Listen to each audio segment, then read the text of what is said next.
मुश्किल भी हैं और दिलचस्प भी हैं, मगर आई थिंक दे रेलेवेंट. पहला सवाल जो है that you know how we use the term secular.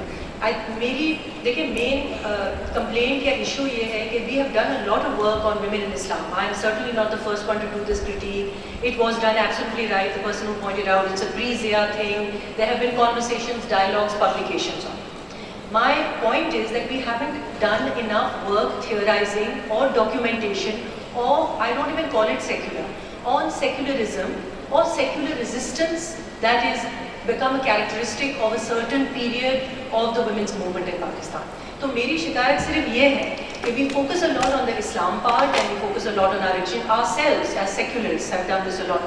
We've not developed a vocabulary or documentation, which is why people will say today that you know what secular movements are. हम कतराते हैं इस term से भी, हम उसको define भी नहीं करना चाह रहे हैं, हम उसको explore भी नहीं करना चाह रहे हैं. So I have begun the conversation by suggesting that we call it secular resistance. Even if you don't want to get into the genealogy, what it means, where the history comes from, what Charles Taylor says about it or doesn't say about it. आपने जो बात की है कि even with regard to Islam didn't come from Zia, absolutely right. It's not just Bhutto. अगर आप फैसल देव जी की किताब पढ़ें मुस्लिम ज़ायन के ऊपर, he is talking about Jinnah and how he imagined it. So you know the debate goes back to the genealogy of Pakistan, in fact. And I was just saying that these are what academia should be doing, is welcoming these terms, debating them and discussing them and putting them on the table. That's all I'm suggesting. Of course, mine is a political agenda. So I do bring my, it's not just being sort of caustic about it. I bring my academic resistance through, my politics comes through my academic work also. So वो तो लाज़मी आएगा. I don't pretend I'm neutral or not without an agenda. I do wish to take down, dismantle this whole discourse that has built itself around the possibilities of Islam being a vehicle for women's empowerment. I'm totally invested in dismantling this myth and looking for evidence where it has succeeded. So, I mean, there's no sort of objection to both your points that you raised over there. I'm just suggesting let's start looking at it, or uski vocabulary develop kare. This issue about binaries against institutions, it's it's not so much about binaries. The reason I say institutions is I was trying to look at, make an analogy of how resistance was against, because we don't have a church, we resisted certain institutions, certain policies, certain laws, wherever they were coming. And in fact, courts that were giving out certain kind of judges who were giving certain kind of sentences or judgments, and what the whole narrative was around that and the vocabulary they used, etc. Where you're absolutely right, and that is my critique also, is that, and this has been our internal critique, that we've not done enough work on societal levels. We worked against institutions, we've infiltrated institutions, we've rewritten policies, but on the societal level, it is where Islamic feminism, if you like to put it, or pietist movements have been the most successful. So, Saba's written enough on this, on talking about, should we be targeting the state, or should we be looking at society, and this is what presumably NGOs have also been critiquing about it. This thing about, I think it's an interesting point that you make. I'm not sure I agree about this ethnicity aspect of Islamic feminism, but yes, absolutely, Islamic feminism was set up, invested in, and promoted as a civilizing discourse of the barbaric Taliban or the bad Islam. This is the good Islam, this is the moderate formulation that should be. I'm saying let's expose that. We always seem to be critiquing secular feminism, and now it's the trying to rescue Muslim women. So is Islamic feminism trying to rescue Muslim women? So I'm just saying weigh that equally and look at I don't know if you want to. I'm not comfortable with the word about internal imperialism, but okay. This thing, the point that you raised about Zeri, actually it was interesting.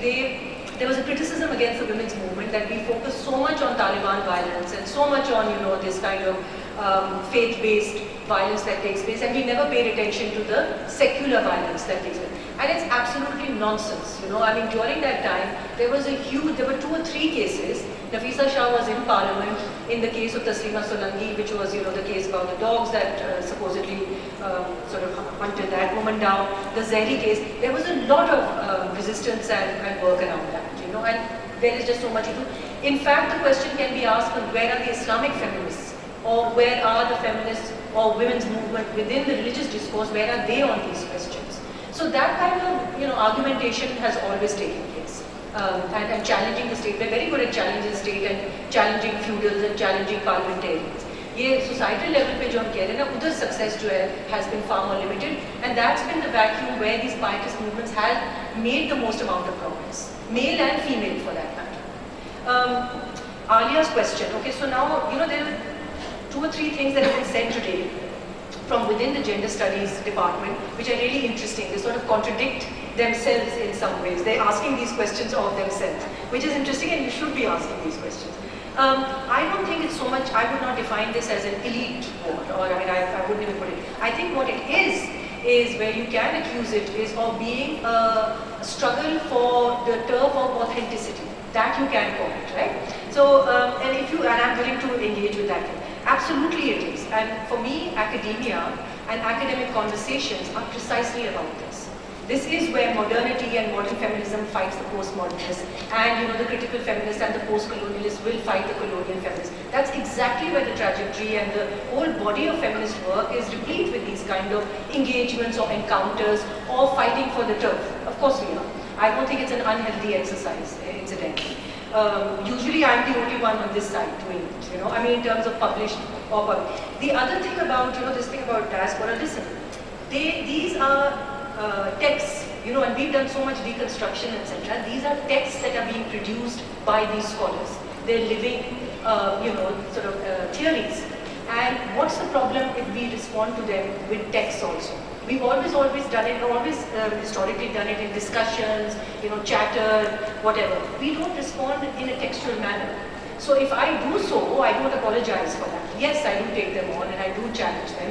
It's my question is not that they don't have the right to do so. Of course they do, and I wish they would do more of it. My request is only that it should be more nuanced and better informed. That's all. So when they posit us in the same category as imperial feminists, and I think that's a very lazy, intellectually lazy exercise to do so. If you can show how it is imperialist and whatever, and be specific about it rather than newspaper articles, etc. So it's not a romanticization for anything, it's a very live issue. The other thing about who is secular, the question that you asked, Farmer, I have maintained that the reason I'm interested is not secularism per se. उसमें मुझे कोई दिलचस्पी उस तरह से नहीं है. My argument and thesis is that the working class women's movements, however you define them, do in fact deploy secular strategies. They do not resort to religion in every case. They do not rely on male religious leaders. And I'm simply saying, can we have a look at those as well?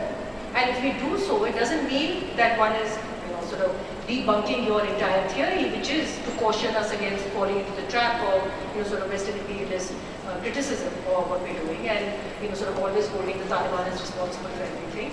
But I'm inviting you to look at secular possibilities and secular resistance through working class identities, very much through a socialist Marxist framework. And that I think is missing in the work that I'm doing. Thank you very much.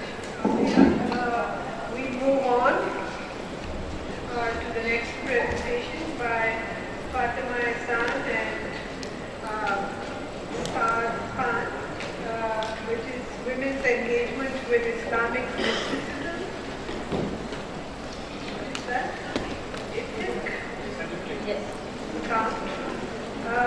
Let me very quickly introduce Fatimah and Saad.